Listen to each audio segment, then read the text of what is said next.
আসসালামু আলাইকুম।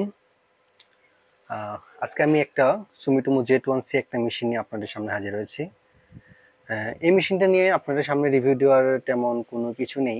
আপনারা সবাই জানেন বাংলাদেশে নাম্বার 1 যদি কোনো জাপানি মেশিন থাকে তাহলে সুমিটোমো Z1 এবং সুমিটোমো Z2C এই দুইটা মেশিনই বাংলাদেশে অনেক ভালো এবং অনেক ন্যাশনাল আইএসপি ডিভিশনাল এবং যারা ভালো মেশিন ইউজ করতে চায় তাদের সবার কাছেই সুমিটোমো মেশিনগুলো আছে। সুমিটোমো মেশিন অনেক মডেলই হয়তো বাংলাদেশে অ্যাভেলেবল। Z1C গুলো এখন আর প্রোডাকশন হয় না, Z2C এখন অ্যাভেলেবল। মোটামুটি 2.5 লাখ টাকার মতো প্রাইস।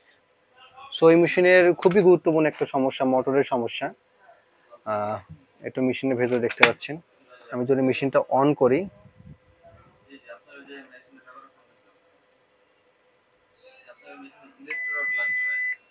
এই তো মেশিনটা অন হচ্ছে, বাট আমাদের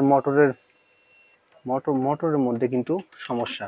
সো আমার কিন্তু লেখাচ্ছে ডিভাইস লিমিট এরর যেটার, হ্যাঁ, মানে এটা হলো মেশিনের মোটরের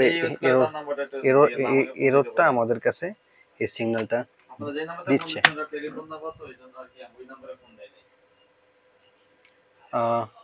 সো এটা আমাদের খুব ন্যাশনাল একটি কোম্পানির থেকে মেশিনটা আসছে। কাস্টমারের সাথে আমাদের যদি ওনারা এগ্রি থাকে তাহলে হয়তো এটা কাজ শুরু হবে।